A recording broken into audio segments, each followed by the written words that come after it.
ఒకటి కాదు రెండు కాదు కొన్ని నెంబర్స్ చాలా ఎక్కువ సంఖ్యలోనే వీడియోస్ రిలీజ్ అయ్యి ఉన్నాయి. సో డీప్ ఫేకా కాదా అని ప్రూవ్ చేసే కంటే ముందు మనం ప్రధానంగా వైఎస్ఆర్సీపీ అధికారంలో ఉన్నప్పుడు ఏం జరిగింది, ప్రజెంట్ ఏం జరుగుతుంది, పార్టీ విధి విధానాలు ఎలా ఉన్నాయి, అధ్యక్షులు ఎలాంటి నిర్ణయాలు తీసుకుంటున్నారు, వీటి గురించి కొంచెం మాట్లాడదాం. అవును, ఇప్పుడు వైఎస్ఆర్సీపీ అధికారంలో ఉన్నప్పుడు ఒక అంబటి రాంబాబు గారి మీద, అలాగే మీకు భీమిలి అవంతి శ్రీనివాస్ గారి మీద, అలాగే మీకు గోరంట్ల మాధవ్ గారి ఎంపీ, ఈ ముగ్గురు మీద కూడా ఆరోపణలు వచ్చి అవి ఇలాంటి డీప్ ఫేక్లే టెక్నాలజీ వాడి చేశారు అని వాళ్ళు క్లెయిమ్ చేసిన ఆ రోజున ప్రతిపక్షంలో ఉన్న ప్రస్తుత కూటమి చాలా విషప్రచారాలు చేయటంతో పాటు అసెంబ్లీలో సైతం కొన్ని సందర్భాల్లో వాడారు.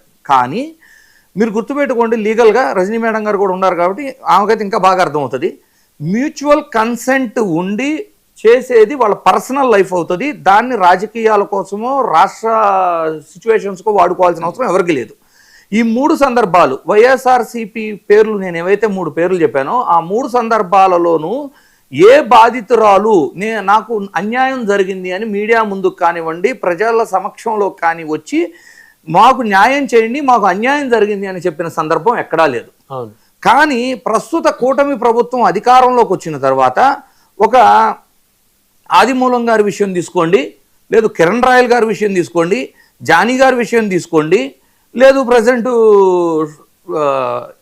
అంటే ఇంకొకళ్ళు ఉన్నారు సంజయ్ రాణి అని మంత్రి గారు ఉన్నారు కదా, వాళ్ళ పర్సనల్ అసిస్టెంట్ అని వాట్సాప్ చాట్ వచ్చింది, వాళ్ళ విషయం అవ్వచ్చు, లేదు ప్రజెంట్ అరవా శ్రీధర్ గారి విషయం అవ్వచ్చు. ఈ సందర్భాలన్నిటిలోనూ కూడా ఇది వాళ్ళ పర్సనల్ లైఫ్ను దాటి వాళ్ళ మ్యూచువల్ కన్సెంట్ ఏదైతే ఉందో అవన్నీ బ్రేక్ అయ్యి ఆ తరువాత వాళ్ళు మీడియా సమక్షంలోకి వచ్చి మాకు అన్యాయం జరిగింది, న్యాయం చేయండి అని కోరుకున్నారు. సో ఈ రెండిటిని ఒకే తాటి మీద చూడాల్సిన అవసరం లేదు అనేది ప్రధానంగా అందరూ అర్థం చేసుకోవాలి. అక్కడ బాధితులు రాలేదు, ఇక్కడ బాధితులు వచ్చారు. బాధితులు రాలేనప్పుడు మ్యూచువల్ కన్సెంట్ ఉన్నప్పుడు వాళ్ళ పర్సనల్ లైఫ్ ను బయటకు తీయడం తప్పది. మీడియా అవ్వచ్చు, వేరే ఎవరైనా కావచ్చు. అంటే మరి అవి లీక్ అయినాయి కదా సార్, ఆడియో కాల్స్ లీక్ చేసిన వాళ్ళు తప్ప అంటున్నా నేను. ఒకళ్ళ పర్సనల్ లైఫ్ ని వాళ్ళ మ్యూచువల్ అండర్స్టాండింగ్, ఇక్కడ కూడా మ్యూచువల్ అండర్స్టాండింగ్ నడిచి వచ్చారు కదా. అదే నేను అంటాను, మ్యూచువల్ అండర్స్టాండింగ్ నడవకుండా ఇన్ని రోజులు నడవదు. ఇప్పుడు వచ్చి మాట్లాడిన తీరులోనే మొదట్లోనే వ్యతిరేకించి కూడా మాట్లాడచ్చు. సో వీళ్ళ మధ్య కూడా మ్యూచువల్ అండర్స్టాండింగ్ కన్సెంట్ నడిచి ఒకనొక స్థాయి తర్వాత అది breakout due to some trust reasons అవ్వచ్చు, లేదు రకరకాల రీజన్స్. ఇప్పుడు అరవ శ్రీధర్ గారి వెర్షన్ ఒకటి ఉంటుంది, వీణా గారి వెర్షన్ ఒకటి ఉంటుంది. కానీ ఇక్కడ ప్రజల సమక్షంలోకి వచ్చి మీడియా సమక్షంలో తాముకు అన్యాయం జరిగింది అనే కేసెస్ సివియారిటీ చాలా ఎక్కువగా ఉంటుంది. ఈవెన్ సుప్రీంకోర్టు అయినా ఏం చెబుతుంది, భార్యాభర్తల విషయంలో సైతం భార్య కన్సెంట్ లేకుండా జరిగితే అది లైంగిక వేధింపుల కింద కన్సిడర్ చేయాలి అని కోర్టులో చెబుతుంది. భార్యాభర్తల మధ్య అలా ఉన్నప్పుడు ఈ రిలేషన్స్, ఇలాంటి రిలేషన్స్ లో మ్యూచువల్ కన్సెంట్ ఉన్న 2 రోజులు బాగానే ఉంటుంది, లేని రోజులు డెఫినెట్లీ ప్రాబ్లం అవుతుంది. అయితే ఇక్కడ ఏం చెప్తున్నారు, కొన్ని రోజులు నడిచింది ట్రాప్ చేశారు అంటారు. ట్రాప్ చేస్తే ఆ స్థాయిలో అంటే ఒక ఎమ్మెల్యే స్థాయిలో ఉన్న అభ్యర్థులు ఆ ట్రాప్ లోకి పడకూడదు అనేది ఫస్ట్ అర్థం కావాలి. రెండోది, ఈ కూటమి ప్రభుత్వం అధికారంలోకి వచ్చిన తర్వాత ఇలాంటి ఇన్సిడెంట్స్ జరిగినప్పుడు అసెంబ్లీ సాక్షిగా ఏం చెప్తున్నారు, ఒక 300 పైచీలకు ఫోక్సో కేసులు నమోదైనవి అని చెప్తున్నారు. కానీ రాజకీయంగా పలుకుబడి ఉన్నవాళ్ళు కానివ్వండి, ఎమ్మెల్యే స్థాయి అభ్యర్థులు కానివ్వండి, వీళ్ళ మీద బహిరంగంగా బాధితులు వచ్చి మాట్లాడుతున్న తర్వాత కూడా ఎక్కడన్నా ఒక ఫోక్సో చట్టం కింద కేసు నమోదు చేయబడిందా? ఎస్పెషల్లీ మళ్ళీ కొన్ని మాట్లాడుకుంటే మంత్రి సంధ్యారాణి గారి పిఏ విషయం తీసుకుంటే బాధితురాలు వచ్చి వాట్సాప్ చాట్లు అన్ని చూపించిన తర్వాత ముఖ్యమంత్రి గారే వారించి వెంటనే ఏం చెప్పారు, ఆ పిఏని తనంతట తాను రిజైన్ చేసి వెళ్ళిపోయాడు అన్నారు. ఇక్కడ అసలు బాధితురాలకి న్యాయం జరిగిన ఇన్సిడెంట్ ఎక్కడ ఉంది? అది ఒక రాయల్ ఎగ్జిట్ ఇచ్చారు అతనికి. ఎవరైతే తప్పు చేశారో ప్రూఫులతో ఒక అమ్మాయి వచ్చి నాకు అన్యాయం జరిగిందని శిక్ష పడలేదంటారు మీరు, పడినప్పుడు అమ్మాయికి న్యాయం జరగనట్లే కదా. మీరు ఒకవేళ మధ్యవర్తులు ఎవరన్నా సెటిల్ చేశారని అనుకోవచ్చు కదా సార్. అది కూడా ఉంది సార్. ఇప్పుడు ఏంటంటే ఎట్లా ఉంటుంది, ఆదిమూలం గారి విషయమే తీసుకుందాం. ఆదిమూలం గారి విషయంలో కూడా ఇమీడియట్ గా సస్పెన్షన్ అయితే చేశారు, కానీ ఇంకా ఎమ్మెల్యేగా కొనసాగుతున్నారు. తన జీవితం సక్రమం అన్ని విధాలుగా. ఆవిడ తర్వాత బయటకు వచ్చి ఇంకో స్టేట్మెంట్ ఇచ్చింది, వర్షన్ మార్చింది. ఎందుకు? ఈ విచారణ పేరుతో వాళ్ళకి టైం ఇవ్వటం వలన ఆ టైంలో ముందుగా మీరు సెటిల్మెంట్ చేసుకొని ఏ మరక పార్టీ మీద పడకుండా కాపాడుకోవాలి అని ఇన్స్ట్రక్షన్స్ వెళ్తుంటే వాళ్ళు ఏం చేస్తున్నారు, ఫస్ట్ సెటిల్మెంట్ ట్రై చేస్తున్నారు. సెటిల్మెంట్ క్లోజ్ చేసుకోవడానికి ఒక టైం ఫ్రేమ్, ఇదేదో ట్రైనింగ్ సెషన్ లాగా విచారణ నడుస్తుంది. కానీ మహిళల భద్రతా విషయంలో మహిళలు బయటకు వచ్చి ఈ విధంగా ప్రూఫ్లు చూపించిన తర్వాత కూడా ఇంత డిలేడ్గా ప్రొసీజర్ నడవటం అనేది శ్రేయస్కరం కాదు అనేది ఒక వెర్షన్. రెండోది ఏంటి, ఈరోజు చూడండి, మహిళా కమిషన్ చైర్మన్ గారు వెంటనే రెస్పాండ్ అయ్యారు అని చెప్తున్నారు. ఒక పక్క అనిత గారు, హోమ్ మినిస్టర్ గారేమో దీని మీద సీరియస్ అని. ఆ ఎలివేషన్స్ అలా ఉన్నాయి, కానీ యాక్షన్ వచ్చినప్పుడు మీరు గతంలో చూసుకున్న కిరణ్ రాయల్ గారి విషయం తీసుకుంటే వాళ్ళిద్దరి మధ్య ఏదైతే చెడిందో తర్వాత మీడియాకు వచ్చారో ఇద్దరు, ఆల్ ఆఫ్ సడన్ రాజస్థాన్ పోలీసులు వచ్చి ఎవరైతే కేసు ఫైల్ చేయడానికి బయటకు వచ్చారో వాళ్ళని అరెస్ట్ చేసే సిచ్యువేషన్స్ కూడా చూసాం. సో ఇవన్నీ కూడా ఏంటంటే, ఒకప్పుడు ఒక దిశ యాప్ ఉంటే 2 నిమిషాల సమయంలోనూ 3 నిమిషాల వ్యవధిలోనూ ఒక సిఐ, 2 SIలు అంతమంది వచ్చే పరిస్థితులు చూసాం. ఎలక్షన్ దగ్గర పడుతున్న కొద్దీ దీన్ని ట్రోల్ చేయాలి, ఈ సమయంలో రాలేరు అన్నట్టు చూపించాలని ట్రై చేసిన సందర్భంలో కూడా పోలీసులు వచ్చింది చూసాం. కానీ ఈ రోజున ఆ సిస్టమ్ని అసలు రన్ చేస్తున్నారా అనేది కూడా కనబడట్లేదు. ఇవన్నీ కూడా సార్ చాలా క్లియర్గా, అంటే పలుకుబడి ఉన్న వాళ్ళకు ఒక రకంగా, రాజకీయాల్లో ఉన్నాం కాబట్టి ఒక రకంగా, సామాన్యులకైతే ఒక రకంగా ఉంటే ప్రజల విశ్వాసాన్ని కోల్పోయే పరిస్థితి ఉంటుంది. కాదు, ఇక్కడ ఇంద్రనీల్ రెడ్డి గారు, ఇక్కడ ఇది జనసేన పార్టీ రిలీజ్ చేసినటువంటి లెటర్ ఆల్రెడీ మన స్క్రీన్ మీద కూడా ఇందాక ప్రజెంట్ చేశాం. చాలా స్పష్టంగా లెటర్లో చాలా స్పష్టంగా చెప్తా ఉన్నారు, ఈ నివేదిక పరిశీలన చేసి తుది నిర్ణయం వెలువడే వరకు అరవ శ్రీధర్ను పార్టీ కార్యక్రమాలకు దూరంగా ఉండాలని స్పష్టం చేయడం. ఇంకా అతనికి ఇప్పుడు పార్టీతో సంబంధం లేదు, అతను నిర్దోషని ఒకవేళ తేలితేనే పార్టీలోకి మళ్ళీ అతను కొనసాగుతాడు. ఇది అప్రిషియేట్ చేయాల్సిన అంశమే కదా, చేయాల్సిన అంశమే సార్. ఇంకోటి ఏంటంటే, ఏ అధినేత, నేను చంద్రబాబు గారు అంటారా, జగన్మోహన్ రెడ్డి గారు అంటారా, పవన్ కళ్యాణ్ గారు అంటారా, తమ అభ్యర్థుల యొక్క పర్సనల్ వ్యక్తిగత వ్యవహారాలు పర్సనల్ లైఫ్ లోకి తొంగి చూసి నడపలేరు పార్టీని.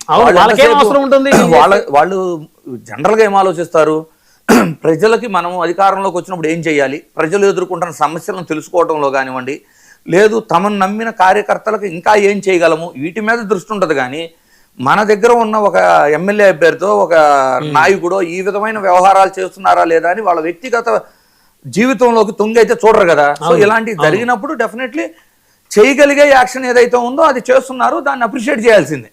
కాకపోతే ఏంటంటే, నేననేది పార్టీలకు అతీతంగా మనం అధికారంలో ఉన్నామా ప్రతిపక్షంలో ఉన్నామా పక్కన పెట్టి, ఒక తప్పు జరిగినప్పుడు మహిళల విషయం కాబట్టి ఇంకొంచెం సీరియస్గా ఇంకొంచెం ఫాస్ట్ ట్రాక్లో వీటిని తేల్చాలి, వీళ్ళని సెటిల్మెంట్ చేసుకోవడానికి అవకాశం ఇవ్వకుండా వ్యవహరించాలి చట్టాలు అనేవి నా వాదన. ఇప్పుడు మీరేమంటారు సార్, వీడియోలో ఆయన ఎమ్మెల్యే గారు డీప్ ఫేక్ వీడియోలు అని చెప్పేసి ఆయన స్టేట్మెంట్ ఇచ్చున్నారు. సో మీ వ్యక్తిగత అభిప్రాయం అంటే డీప్ ఫేక్ అంటారా, లేకపోతే నిజం అంటారా, లేకపోతే అది ఎంక్వైరీ చేసి తేల్చాలంటారా? సార్ జనరల్గా లీగల్గా అయితే ఎంక్వైరీ చేయాల్సిన సందర్భం ఉంది. ఈ రోజున వచ్చిన తర్వాత దేన్ని కూడా మనం నమ్మలేని పరిస్థితులు ఉంటాయి. కానీ వాళ్ళ తల్లిగారి స్టేట్మెంట్ని బేస్ చేసి చూస్తే కంపల్సరీ వాళ్ళ మధ్య కొంత నడిచింది అనేది అయితే క్లియర్ అవుతుంది. ఇక ఎవరు తప్పు, ఏం జరిగినాయి వాళ్ళిద్దరి మధ్య అనేది అది కోర్టులు చట్టాలు నిర్ణయించాల్సింది. అడ్వకేట్ రజనీ గారు వారితో మాట్లాడదాం. మేడం గుడ్ ఈవినింగ్ అండి. గుడ్ ఈవినింగ్ బ్రహ్మనాయుడు గారు. రజనీ గారు, జనసేన ఎమ్మెల్యే అరవ శ్రీధర్ని పార్టీ కార్యక్రమాలకి దూరంగా ఉండమని చెప్పేసి ఆ పార్టీ అధిష్టానం లేఖ రిలీజ్ చేసింది సీరియస్గా. అంటే ఇప్పుడు అరవ శ్రీధర్ వ్యాఖ్యలను ఆ పార్టీ అధిష్టానం సీరియస్గా తీసుకుంది. ఎవరైతే మహిళ వీణ ఆరోపిస్తున్నారో ఆవిడ వ్యాఖ్యల్ని సీరియస్గా తీసుకుంది, విచారణకు ఆదేశించింది. సో ఈ అంశాన్ని ఎలా చూస్తారు రజనీ గారు? ఏది నిజం, ఎవరు నిజం? ఒకటి బ్రహ్మనాయుడు గారు, ఇందాక ప్యానెల్లో మాట్లాడిన సార్ కూడా చెప్తున్నారు, ఇటువంటి కేసుకి ఇప్పటి వరకు ఎందుకు ఒక సస్పెన్షన్ ఆర్డర్ అనేది తీసుకోలేదు అని అడిగారు. అదే మాదిరిగా అది ఇష్యూ జరిగిన దగ్గర నుంచి నేను చూస్తున్నాను, చాలా మీడియా బృందాలు మైకులు బద్దలు కొట్టేలాగా గట్టిగా వాళ్ళ వాగ్దాటి చూపిస్తుంటే చాలా ఆశ్చర్యం అవుతుంది. అన్న ఇంకా ఎందుకు డెసిషన్ తీసుకోలేదు అంటే ఎవరి రంగులు ఏంటి అని బయటపడతాయి. ఎందుకంటే తాతకి దగ్గులు నేర్పించాల్సిన పని లేదు. ఆయన ఎంత స్ట్రిక్ట్ గా ఉంటాడు అనేది పార్టీలో పనిచేసే మా అందరికి ప్రతి ఒక్కరికి తెలుసు. ఒక్క మాట తేడాగా మాట్లాడినా ప్రత్యేకించి పిలిచి మాట్లాడి తిట్టి మందలించేటటువంటి వ్యక్తి. ఏ వ్యక్తిని అవతల పార్టీ వాడిని కూడా వ్యక్తిగతంగా విమర్శిస్తే కొన్ని పార్టీలో పదవులు వస్తాయేమో, కానీ మా పార్టీలో పిలిచి మరీ తిడతారు. ఆ టాపిక్ లోకి ఎందుకు పోయారు? ఎన్నిసార్లు కిరణ్ రాయల్ గారిని రోజా గురించి మాట్లాడిన ప్రతిసారి మా ముందే ఏం కిరణ్ అంతకంటే నీకు వేరే సబ్జెక్ట్ తెలియదా, ఎందుకు అలా పొద్దుగూకులు అని కూడా మాట్లాడిన తీరు. నేను తప్పు చేస్తే అలా మాట్లాడుతావు అమ్మ రజని, ఎందుకు అలా పరిధి మాట్లాడతారు, అక్కడితో కట్ చేయండి మీరు ఆ టాపిక్ ని అని మాకు. సో ఇక్కడ అంత స్ట్రిక్ట్ గా ఉండే అన్న ఎందుకు నిర్ణయం తీసుకోలేదు అంటే చాలా రంగులు బయటపడుతున్నాయి బ్రహ్మనాయుడు గారు. ప్రత్యేకమైన కొన్ని మీడియాలు నాకు చూస్తే చాలా ఆశ్చర్యం అనిపించింది. ఎందుకు పవన్ కళ్యాణ్ గారు ఇంకా నిర్ణయం తీసుకుంటారు. మేము అనుకున్నాం లాస్ట్ టైం శ్రీశైలంలో బుడ్డ రాజశేఖర రెడ్డి గారు ఒక ఫారెస్ట్ అధికారిని తాగి జీబ్ ఎక్కించుకొని దుర్భాషలాడి కొట్టి తిట్టి రాత్రంతా తిప్పితే అదే మా పార్టీ ఎమ్మెల్యే ఉంటే చచ్చుండేవాడ్రా బాబు పవన్ కళ్యాణ్ గారి దెబ్బకి. 100% తాట తీసి ఎండబెట్టేస్తుంటారు అని మేము అనుకునే వాళ్ళం. ఎందుకంటే ఆయన ఎలా ఉంటారో పార్టీ కార్యకర్త చివరిలో నుంచున్నోడికి కూడా తెలుసండి. సో అంత స్ట్రిక్ట్ గా ఉండే అన్న ఎందుకు డెసిషన్ తీసుకోలేదు. నిన్న కూడా మీ ఛానల్లోనే కూర్చున్నప్పుడు ఒక ఫేక్ లెటర్ రిలీజ్ అయింది. ఆ లెటర్ గురించి వర్మ గారు నన్ను అడిగారు, రజనీ గారు ఈ లెటర్ పార్టీ నుంచి వచ్చింది, అది పూర్తిగా ఫేక్, వీర మహిళలందరూ ఖండించండి అని వచ్చింది. అది ఎంతవరకు కరెక్ట్ అంటే లేదు సార్, పూర్తి విచారణ అవ్వందే అది ఫేక్ అని చెప్పడు. ఒక మహిళకు జరిగిన అన్యాయం మంచి అయినా చెడైనా పూర్తి విచారణ జరిగాకండే. అంటే మీరు చూసినారు ఏదైతే మన శ్రీకాళహస్తికి సంబంధించి వినూత కోట విషయంలో చిన్న ఎలిగేషన్ వస్తే అనంతబాబు నెత్తినెక్కించుకున్న పార్టీ లాగా మర్డర్ చేసిన వాడికి చెంచాగిరీలు చేయరండి. ఈ చిన్న ఇష్యూ వచ్చి ఆ అమ్మాయి అవునా కాదా, ఒక మనిషి చావుకి అమ్మాయి కారణం ఉందా లేదా తెలిసే వరకు, ఆ కేసు క్లియర్ అయ్యే వరకు పార్టీకి దూరంగా ఉండమన్నారు. మొట్టమొదటిగా ఒక మహిళకి టికెట్ ఇచ్చినటువంటి పరిస్థితి, ఆ మహిళ కూడా ఎలిగేషన్లు ఉంటే పక్కన పెట్టాడు. సొంత కుటుంబ సభ్యుడైనా సరే పార్టీ విషయంలో ఏ ఒక్కరు జోక్యం చేసుకోరు, ఏ ఒక్కరికి అవకాశాన్ని ఇవ్వడు. ఒక నిబద్ధతగా వన్ మ్యాన్ ఆర్మీగా నడుపుతున్నాడు ఈ పార్టీని. తారా స్థాయికి వెళ్ళి మహారాష్ట్ర స్థాయికి వెళ్ళి ఒక పెద్ద సీఎం స్థాయి వ్యక్తి అన్నని స్వాగతిస్తే ఈ రోజు మీడియాలో అది చెప్పుకుంటారేమో అనుకున్నాం. ఈ రోజు మా పార్టీకి సంబంధించిన ఒక వ్యక్తి గురించి చెప్పుకోవాల్సి వచ్చింది. కానీ ఆ తల్లికి చెప్తున్నాను, నా కొడుకు మంచివాడు ఉత్తముడు అని సర్టిఫికెట్ ఇవ్వకండి అమ్మా. అర్ధరాత్రులు ఆడబిడ్డ ఇంటికి వచ్చినప్పుడు అప్పుడే దాన్ని కట్ చేసి ఉండాల్సింది. ఆ ఎలిగేషన్ ఏంటో పార్టీ దృష్టిలో పెట్టుండాల్సింది. మీరు మంచివాడు అని నొక్కి వత్తాడించకండి. మంచివాడు ఆ ఫేక్ వీడియోను అవునా కదా మీరు చెప్పకూడదు. తల్లిగా మీ బిడ్డకి మీ బిడ్డ మంచివాడు అయి ఉండొచ్చు. మీరు ఆ ఏదైతే ఆవిడ కరెక్ట్ అని చెప్పను, కానీ ఈవిడ ఇలా మాట్లాడి ఉండకూడదండి. అదే రకంగా ఇది పూర్తిగా ఫేక్ అని చెప్పడానికి కూడా లేదు. పూర్తి ఇన్వెస్టిగేషన్ తర్వాతే మనం చెప్పాలి ఏది నిజమో ఏది అబద్ధమో. ఆ మహిళ ఏమి నిస్సహాయురాలు కాదు. ఆవిడ 2021లో తండ్రి చనిపోయిన తర్వాత కారుణ్య నియామకం నుంచి వచ్చి జాయిన్ అయిన వ్యక్తి, ఎండిఓ క్యాడర్ నుంచి వాళ్ళ ఫాదర్ అన్నమాట. ఆవిడ తిరుపతిలో 3 సంవత్సరాలు ఒకే ఇంట్లో ఉండి ఇంటర్ దగ్గొట్టి ఇంటి ఓనర్ తో దుర్భాషలాడి బూతులు తిడితే ఆ ఇంటి ఓనర్ కేసు పెట్టిన పరిస్థితి, 2 FIRలు ఉన్న పరిస్థితి. ఒక్క నిమిషం రజనీ గారు, ఇప్పుడు ఎమ్మెల్యే జనసేన ఎమ్మెల్యే అరవ శ్రీధర్ గారి మీద ఆరోపణలు చేస్తున్నటువంటి ఎవరైతే వివాహిత వీణా గారు ఉన్నారో ఆ వీణా గారి మీద 2 FIRలు ఉన్నాయా? 2 FIRలు ఉన్నాయండి. తిరుపతిలో ఇంటర్ దగ్గొడితే అక్కడ తిరుపతిలో ఇంటి ఓనర్ పెట్టిన కంప్లైంట్ ఉంది. అదే మాదిరిగా ఒక జర్నలిస్ట్ ని ఇంట్లో కూర్చొని కొరడా జాడిచ్చి కొడుతున్నటువంటి దృశ్యం ఉంది. ఒకవేళ తప్పు చేస్తే అందరూ సాధారణ అబలలు సబలలు FIRలు పెడతారు, కంప్లైంట్లు ఇస్తారు. కానీ చట్టాన్ని చేతిలోకి తీసుకొని ఒక కొరడాతో జర్నలిస్ట్ ని కొడితే ఆ వీడియోని మళ్ళీ చక్కగా తీసుకుంటూ దాన్ని బయటికి రిలీజ్ అయిన మూమెంట్ లో అంత నిస్సహాయితురాలైతే కాదని నేనైతే భావిస్తున్నానండి. ఒక అభాషణ చేయించుకునే ముందే జనవాణికో ప్రజా దర్బార్కో వేసి కంప్లైంట్ పెట్టకుండా 5 బిడ్డల్ని కడుపులో చంపేసినటువంటి ఆ తల్లి, అతను మంచోడని చెప్పను, కానీ నీ మాతృత్వం ఏమైంది? మొదటి బిడ్డని అభాషణ అన్నప్పుడే మీరు మా పార్టీ ఆఫీస్ కి పరిగెట్టుకుంటూ వచ్చుంటే బాగుండేది. ఎప్పుడో తోక జాడిచ్చి పక్కన పడేసి ఉండేవాళ్ళు పవన్ కళ్యాణ్ గారు. అతనేమి ఎక్కువ ఎవరిని నెత్తన పెట్టుకోరమ్మా. సొంత కుటుంబ సభ్యుడిని కూడా అంత స్ట్రిక్ట్ గా ఉండే అన్న మీ బిడ్డల్ని కాపాడు ఉండేవాడు. కడుపుతో ఉండి మీరు డెలివరీ అయి ఉండేవాళ్ళు. మీ ఇద్దరికి ఖచ్చితంగా పెళ్లి చేసి ఉండేవాడేమో. మీరెందుకు రాలేదు? 5 అబార్షన్స్ అయ్యే వరకు మీరెందుకు బయటికి రాలా? అతని మీద నమ్మకం ఉందా? ఇప్పుడు పెళ్లి చేసుకుని అన్నాడా? సో అదైనా మాట్లాడొచ్చు. ఇక్కడ ఇంకొక విషయం రజనీ గారు అంటే ఈ పరిస్థితులు ఇవన్నీ రాష్ట్రంలో జరుగుతుంది కాబట్టి కొన్ని అంశాలు అడగాలి, మేము కొన్ని అంశాలు అడ్వకేట్ గా మహిళగా మీరు చెప్పాల్సిన పరిస్థితి ఉంది.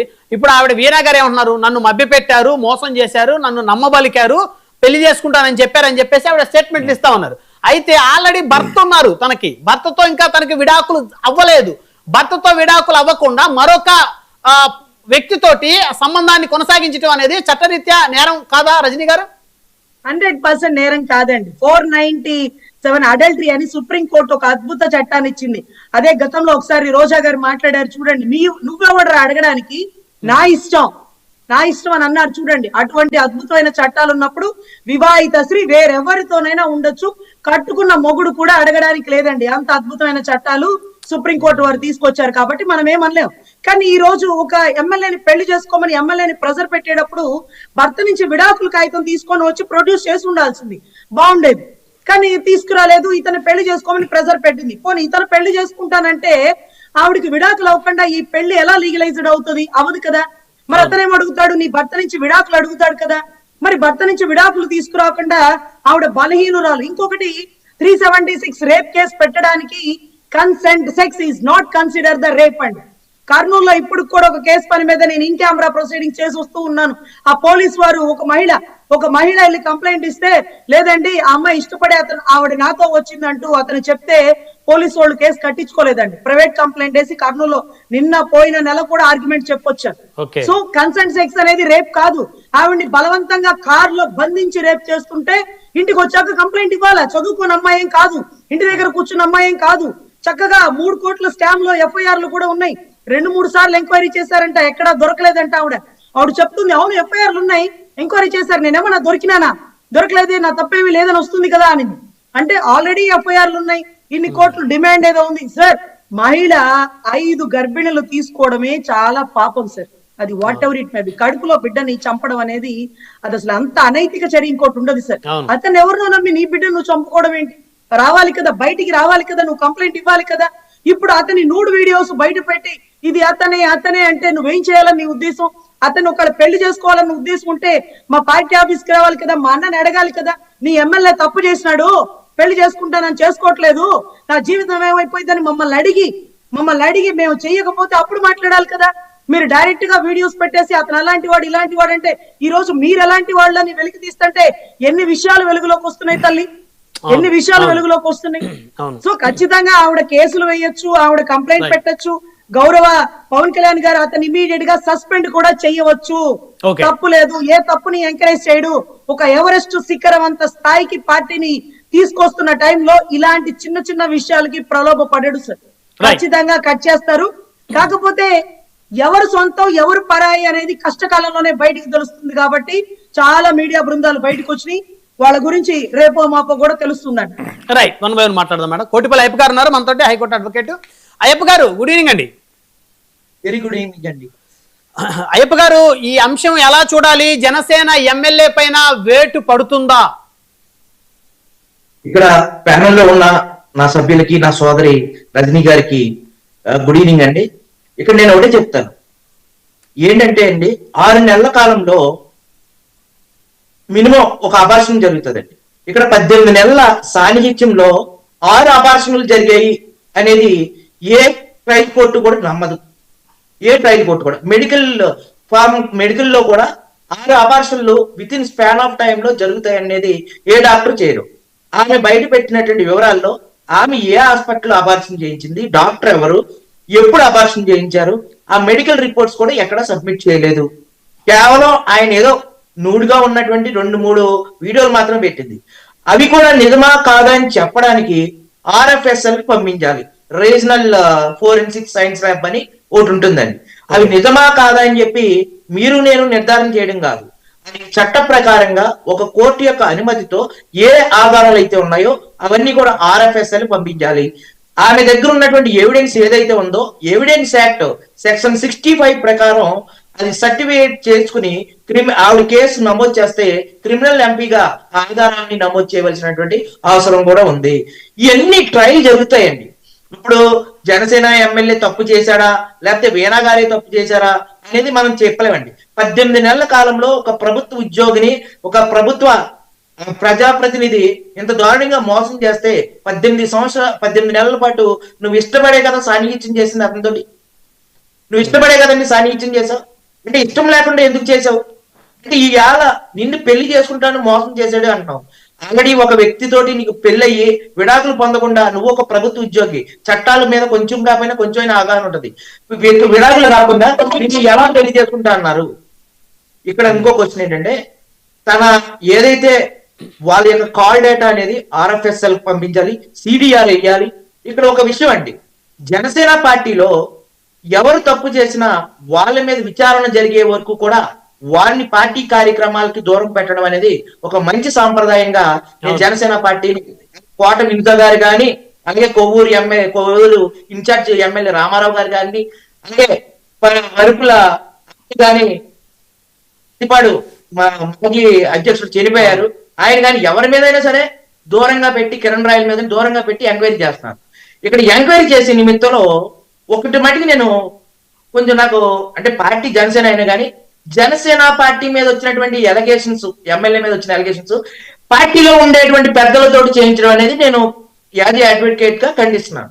ఎందుకట్లా అంటే ఇంకెవరు ఇప్పుడు అట్లా కాదు, మరి ఇంకెవరితో చేపిస్తారు? పక్క పార్టీ వాళ్ళకి ఇస్తే వాళ్ళు ఇచ్చే రిపోర్టు కరెక్టా కాదా మళ్ళీ ఈ పార్టీ చెందిన కార్యకర్తలే గొడవ చేస్తారు కదా అయ్యప్ప గారు.